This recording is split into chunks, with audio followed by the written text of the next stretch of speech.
Hello, and welcome back to the Here Together podcast from the Philadelphia Orchestra and Kimmel Center.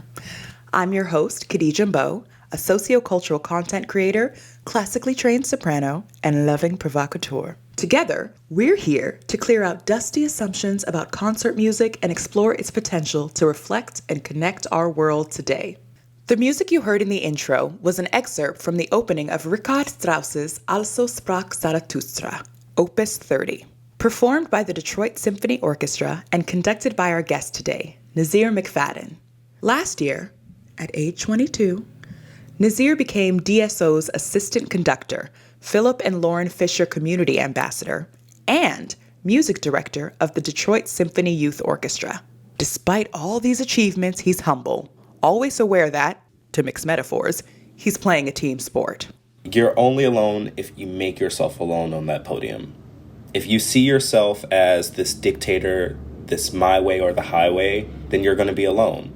But if you are open to expression in many different ways and this collaborative spirit, then it's impossible to feel by yourself. It's impossible to feel alone. Nazir was born and raised in Philadelphia by a family of talented Baptist church musicians. He came up through the public school system where, in the 5th grade, he joined the band and took up clarinet. Quickly, his passion outpaced the resources available, so he spent his teen years emailing every music organization in the tri-state area, begging for opportunities to sit in on rehearsals, meet guest performers, and absorb everything he could. A small percentage of the time, the cold outreach worked. By age 21, Nazir had been named inaugural apprentice conductor of the Philadelphia Ballet Orchestra, conducting apprentice of the New York Youth Symphony, and had been invited by the Chicago Symphony Orchestra to conduct on a recording project as part of their Notes for Peace program. He even guest conducted at one of your Philadelphia Orchestra pop-up concerts. We love a collab! For every yes, there were dozens more no's, but Nazir was undaunted by rejection. Well, my dad used to say closed mouths don't get fed, and that could be for anything. If we were in the barbershop and I wanted a design in my head, closed mouths don't get fed. If you don't ask the barber and you speak up, you won't get that design in your head. If we're walking to someplace and we see a corner store and you want a snack, if you don't tell me that you want that snack, how am I supposed to know that you want it? So quite literally, closed mouths don't get fed. But me internalizing that from a very young age, as I started to get older, there were so many youth orchestras and even the Philadelphia Orchestra, I'm sure they have those emails just begging for the opportunity to sit in rehearsals, to meet the guest performers. I even wrote an email to the New York Philharmonic to meet Yo-Yo Ma. That didn't work. But just the opportunity to observe, to learn. Eventually, some of those opportunities came into fruition. I was able to conduct the Philadelphia Youth Orchestra, the Philadelphia Sinfonia. I was able to attend rehearsals at the Philadelphia Orchestra. All of these wonderful things because I just wasn't afraid to ask. I think people saw that I had drive, I had a need for music. And people started to mentor me and take me under their wing. And I definitely wouldn't have gotten to where I am now if I hadn't spoken up and became my own advocate and then also had people help me along the way. For being so young and for sending out all of these things, you could have all the drive in the world, ask 1 million people and only one will say yes. How do you manage that rejection then for all the people that didn't say yes or didn't even respond? My mom is a human resources manager. So she deals with a lot of applications and interviews. And I think because she's always told me, for every 10 applications that you send out, you may only get a response from one, or you may get a response from none. So hearing that over and over and over from the time I was very, very little, I applied that to everything. So if I didn't get the good grade that I wanted, I just knew I had to work harder. If I didn't win an audition into the top youth orchestra, I knew I had to work harder. I knew I had to become my own advocate. If I wanted something, I had to go after it at full force. So it never was a matter of feeling rejected. I didn't feel like I was not allowed to something. I just thought I didn't work hard enough for it. Whether it means practicing harder, whether it means asking more people, And it meant that I just needed to work harder. And so I never took a no personal, and I still don't. I just say, okay, well, I have to convince you. If you had to describe your conducting style then, as you see it right now in this moment, knowing that it'll change and evolve, in 3 words, here we go. How would you do that? Oh, that's a big question. I would say energetic. I try to bring the energy in all of the music that I approach. Different types of energy. It could be really big and loud and obnoxious energy, or very, very subtle, selective energy. I would say informed. I try to be as informed as possible in the practice techniques and the traditions and style of the music that I'm approaching. And maybe even spontaneous. I think while I'm in the performance, of course, after we've rehearsed and we figure out all of the things that we want to do, sometimes when I'm in the performance, I might show a diminuendo or crescendo just to change something on the spot, something that I'm feeling in that moment. You can't replicate that in rehearsal. And that's also what makes live performance so special, is the ability to change things on the fly and just go with it. I love that, because it means you have the energy and the intention behind it. You have the discipline to practice, to be informed, to get all the information you can about the skeleton of this piece, or if it's a contemporary piece, exactly what the composer wants or doesn't want. And then you leave room for the moment. You leave room for whatever magic happens out of nowhere. It's not to say that spontaneity can't happen when you're prepared, but it's, for some of us, a bit more comforting, you know? Yep. And, there's actually another level to it, another layer, because I'm not the only person on stage. There's also, whatever the musicians are doing and feeding off of their energy. It's like this huge collaborative experience on stage. So it's not just me. And if anything, I'm a very, very small part of what's actually happening on stage. I make no sound. I can influence the sound, but at the end of the day, the musicians can choose whether or not to follow me. So I think being open and aware of what's happening on stage is very important for a conductor, and I never take that for granted. I can see the joy from you. I can feel it. And okay, so what was it like to get your first real baton in your hand? My first real baton actually came from the Philadelphia Orchestra. I conducted a pop-up concert. There was this Conduct Us competition before the program, and we conducted a little string quartet. And I never forget Kensho Watanabe, the previous assistant conductor. He was the adjudicator. And I'm thinking, okay, I'm going to conduct this quartet. Maybe they'll choose me. They probably won't. They're going to choose, a 3-4-year-old to come up and conduct the orchestra. It's going to be great. Everyone's going to love it. At the end of the concert, they called me. I never would have thought that would have happened. I was at the top of the hall. Someone came and guided me all the way backstage, and they gave me this baton that I still have to this day. And that was my very first conductor's baton, and I keep it with me. Unfortunately, my mom's Pomeranian bit it, so there are some teeth marks in the barrel of the baton, but I keep it with me all the time, just as a reminder of how far I've come from thinking that I wasn't even going to be selected for a Kitty Award or something like this to now where I am today.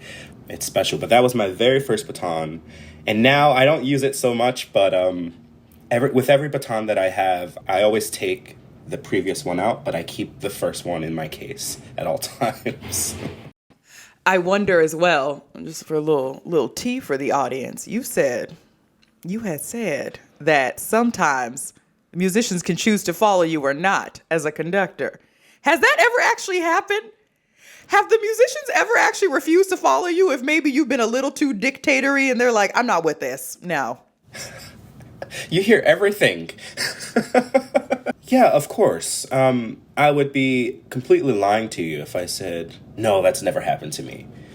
I'm 23 years old. The orchestras that I step in front of, they've played some of this music as many times as I've been able to blink throughout my lifetime. So, of course, they have the clearest idea of how this music goes. And sometimes I may want to try a drastic tempo that's completely different than what the composer wanted or, what the musicians are used to and what they will do. And like I said, I'd be lying to you if I said the musicians haven't done it. But I've never had it done in a malicious way.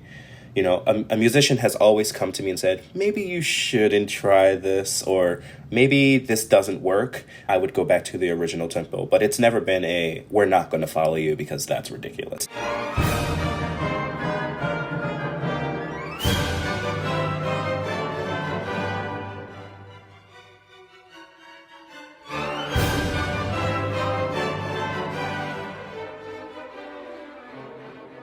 That was Nazir McFadden conducting Samuel Coleridge-Taylor's African suite Danse, Nègre, performed by Detroit Symphony Youth Orchestra. As Nazir was finishing his senior year as a music performance major at Temple University, he won his first professional audition. Nope, not with Detroit Symphony Orchestra, with the United States Navy Band. DSO's offer came and turned his plans upside down just a few months later, after he dropped out of Temple, but before he shipped out. I thought, okay, I'm going to go to boot camp and then I'm going to get skinny. You have to get skinny before you go to boot camp. And then you get skinnier during boot camp. I was a chubby kid growing up. I was in for the ride. If it meant that I was going to be ripped, I was ready for it. So I prepared for 6 months every day. Push-ups, running, sit-ups, lifting weights at Navy Pier. We were ready. I was ready, mentally and physically. And then I was 1 week away from going to Navy boot camp, and I won the job at the Detroit Symphony. But I went into the Navy as a musician. I had won a clarinet position. I won that position 2 days after my 21st birthday, so 2021. June 7th is my birthday. So I won that the 9th. June 9th, 2021. So I prepared for 6 months. And then in January, when they said, okay, we're sending you off to boot camp, the DSO came calling. And so that was my short period of the Navy. I didn't actually serve, but I was ready. I was ready to serve.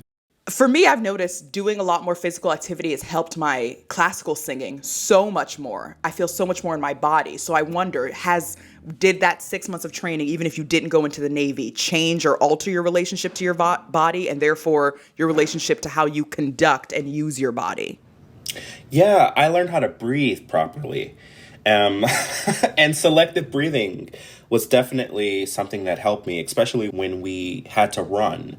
We watched a lot of film of like Olympic track stars, and we found that when they're running, they breathe very selectively. They breathe before they start, but when they're in the process of running, they don't breathe because they're only running for a short period of time. So when I took that back to my clarinet playing or even my conducting, when I'm thinking of phrases, it helps me understand the arc of the music a little bit better, this selective breathing or this selective rest or pauses in the music. Say we have a really long passage. If we're playing a really long passage and we take no pause in between, or there's no fluctuation of tempo, of dynamic contrast, the music can become very, very stale. And I found that when I think about the running with the music, there are moments where I think, okay, we can take a little bit of a pause here, or we can push the tempo so that it's interesting for the listener. So that helped me in this way, but also it kept me very disciplined in my practice, in my studying, being very efficient on what I needed to accomplish. I don't regret those 6 months at all.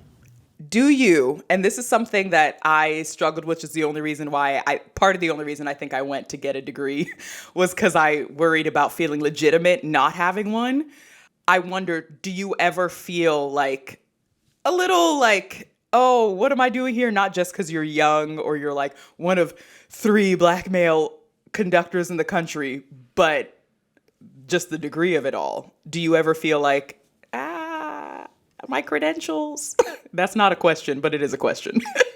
All of the time. And that's not an answer. That's just my life. Even outside of music, as a Black man, yes, all of the time. As a Black man in classical music, without a doubt.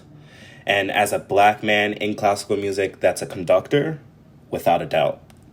Yes. I'm just going to leave it at that.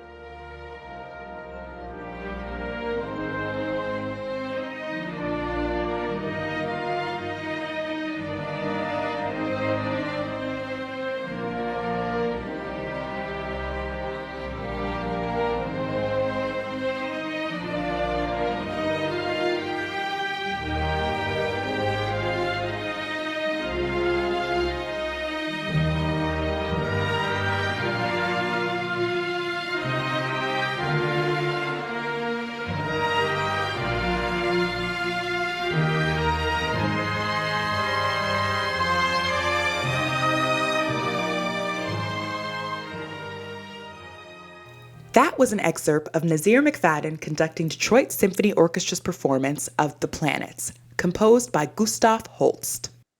Nazir, walk me through a typical day, a performance day for you. What does that look like? Normally, I'll wake up around 8 in the morning.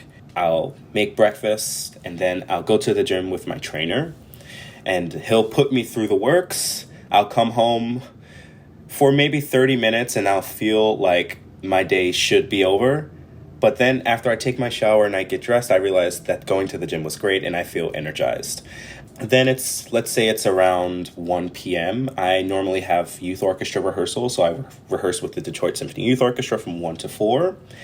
Then after this, I'll have my lunch, late lunch, early dinner, and I'll prep for my evening concert. Whether it be score studying or listening to Beyoncé and dancing it out.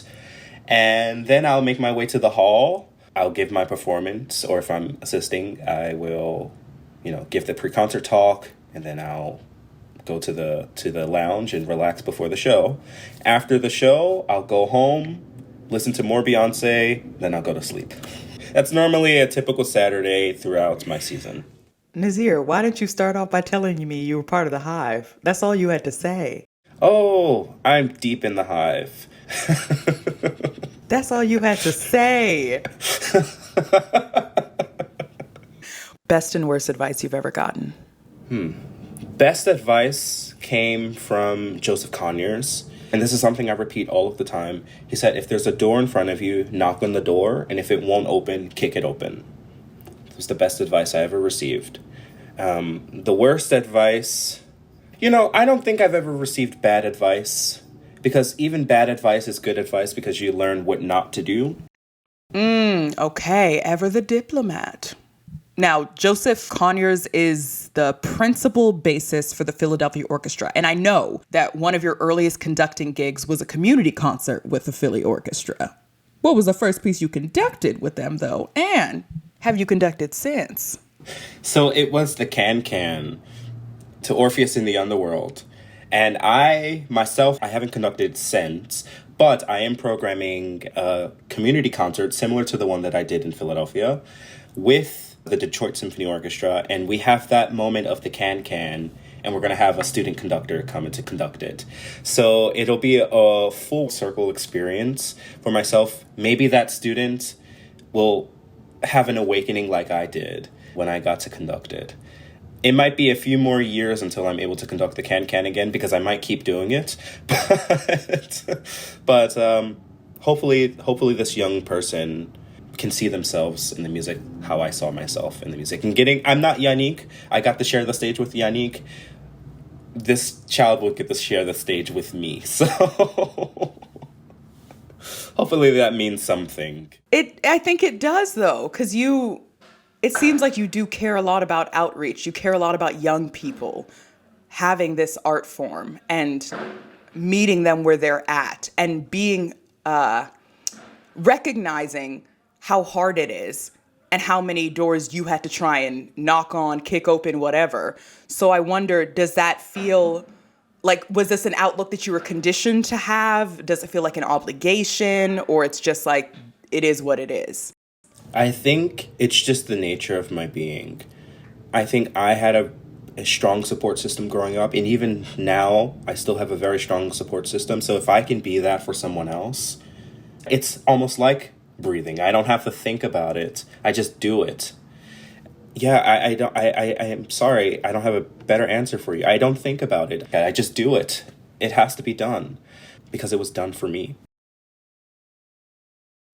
Y'all, I feel so full from this conversation with Nazir McFadden, and not just because we're both part of the Beyoncé Hive. I hope you enjoyed this interview as much as I did.